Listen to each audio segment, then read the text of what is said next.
Hello everyone, कैसे हैं आप सब। आशा करता हूँ सब बहुत ज़्यादा बढ़िया होंगे, सारे भाई फिट होंगे। तो भाई आज की वीडियो के टाइटल और थंबनेल में आपने देख लिया होगा। आज हम अपनी ऑल्टो के बारे में बात करने वाले हैं।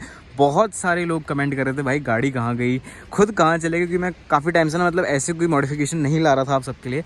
और बहुत से लोग ये गैस कर रहे थे कि भाई मैंने शायद ऑल्टो निकाल दी है, सेल कर दी है। तो भाई देख सकते हो ये है अपनी प्यारी सी ऑल्टो। और भाई कोई कहीं सेल नहीं करी है, गाड़ी घर पे ही थी आराम से। अब ऐसा हो रहा था ना यार, देखो अभी रिसेंटली गाड़ी ली थी, उसके बाद मेरा मन था थोड़ा सा चलो यार काम बहुत हो गया, थोड़ा सा ऑफ लेते हैं, थोड़ा सा वैकेशन पे जाते हैं। तो उस चक्कर में क्या हो रहा था कि कुछ भी अपडेट नहीं हो पा रहा था, ठीक है ना, कोई मॉडिफिकेशन आ रही थी ना कुछ आ रही थी। बट चलो भाई आज से स्टार्टअप करते हैं फिर से, क्योंकि सब जो वैकेशन से अब ऑफ करते हैं, अब काम की बारी आ चुकी है, ठीक है। तो सबसे पहली बात तो भाई जैसे कि आप देख सकते हो ये है अपनी ऑल्टो 800 2013 वेरिएंट, जो आपको कहीं से नहीं लगेगी 2013 है, क्योंकि हमने फ्रंट में थोड़ा बहुत अपग्रेडेशन करवाया था। और इसका जो फ्रंट लुक है उसे काफ़ी हद तक इन्हेंस करने की कोशिश करी थी। एंड आई होप कि जो मैं इन्हेंस करना चाह रहा था वो अच्छे से हुआ और आप लोगों को भी पसंद आया। और बहुत लोगों ने प्रेज़ भी करा कि भाई अच्छी बनाई है गाड़ी। बट देखो अब यार ऐसा है ना कि ये जो आप एक व्यू देख रहे हो, ये दूर से व्यू देख रहे हो, बहुत मस्त व्यू आ रहा है, मेरे को भी पसंद आ रहा है और सबको पसंद आता है। पर जब आप थोड़ा मतलब क्लोज जाओगे इसके, तो आप इसकी थोड़ी ना सच्चाई जानोगे। वो है भाई सबसे पहले तो देख सकते हो, आपको पता होगा फ्रंट एंड अपना रैप्ड है पूरा कम्प्लीटली। ओवरऑल पूरी गाड़ी ही रैप है, ठीक है, ऐसा पेंट वेंट कुछ कहीं नहीं है, सब पूरी गाड़ी रैप है, हमारी बम्पर तक रैप है।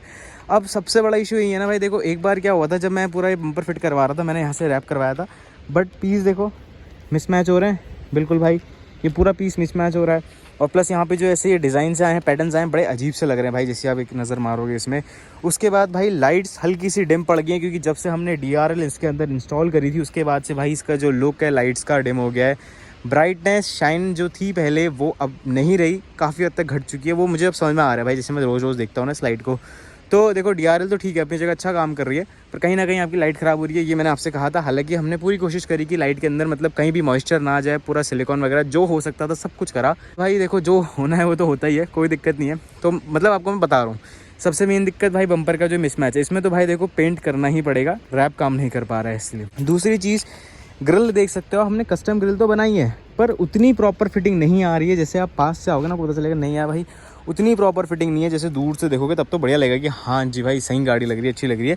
बट जब आप थोड़ा पास जाओगे आपको रियलाइज़ होगा कि नहीं यार उतनी प्रॉपर फिटिंग नहीं है। तो एक ग्रिल का इशू भी है, अब ये भी हमको ठीक करना है। उसके बाद बम्पर हमने भाई पूरा जुगाड़ से लगा रखा है, हालांकि उसकी फिटिंग बहुत प्रॉपर है, ऐसा नहीं कि बम्पर लटक रहा है, कुछ नहीं भाई, बम्पर की फिटिंग बहुत प्रॉपर है पर पूरा उसमें जुगाड़ है। तो ये एक बड़ा इशू है। इस चक्कर में भाई यहाँ पे गैप भी आ गया लाइट के नीचे पे, तो ये भी हमको ठीक करना है। चलो इसको भी कर लेंगे। उसके बाद ग्रिल नीचे की तो बहुत बढ़िया लगी है, उसमें कोई दिक्कत नहीं है। मैश ग्रिल अपनी अच्छे से लगी है, उसमें कोई भी इशू नहीं है। अपने को भाई अब कुछ काम पे ध्यान देना है भाई। सबसे पहले इनको जाने देते हैं क्या है अपने, हाँ छोटा सा ट्रैक्टर भाई, इसको जाने देते हैं वरना ही बहुत डिस्टर्ब कर देगा। तो ट्रैक्टर तो अपना चले गया है, चलो भाई कंटिन्यू करते हैं वापस से। मैंने आपको कुछ दिक्कतें बताई जो मेरे को फील हो रही है फ्रंट एंड से।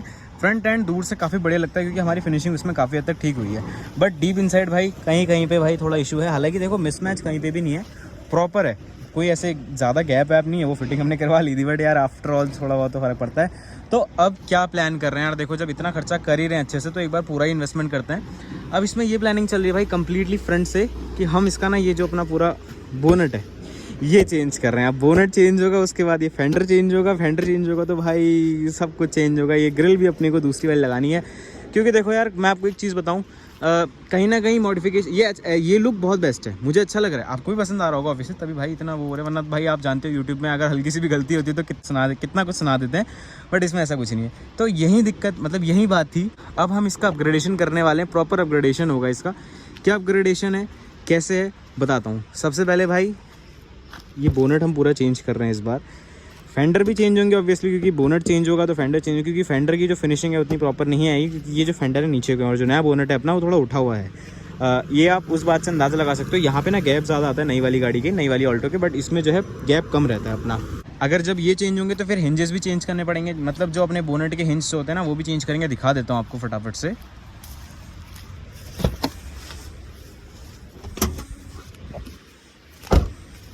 देखो एक दिक्कत और बताता हूँ आपको, जैसे मेरे को अभी बोनट खोलना है, अब पूरी जो नीचे ग्रिल लगी है ना, हाथ पूरा दर्द कर देती है भाई। ये देखो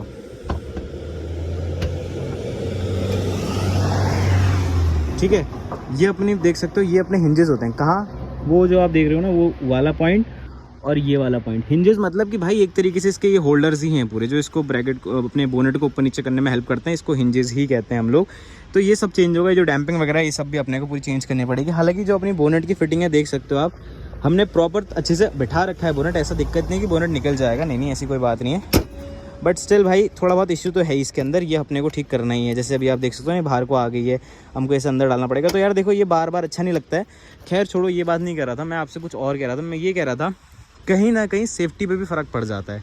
देखो अगर फिटिंग प्रॉपर नहीं है ना तो गाड़ी का जो इम्पैक्ट है भाई, अगर ये टकरा जाएगा, अब ऐसा अभी तक कुछ हुआ नहीं और भगवान करे कभी ना हो, पर कभी ऐसा कुछ होता है या एक ऐसा टकरा जाता है तो ये जो भाई देख रहे हो ना ये सब निकल जाएगा और कोई सेफ्टी नहीं होती है, फिर सीधे गाड़ी आगे टकरा जाती है।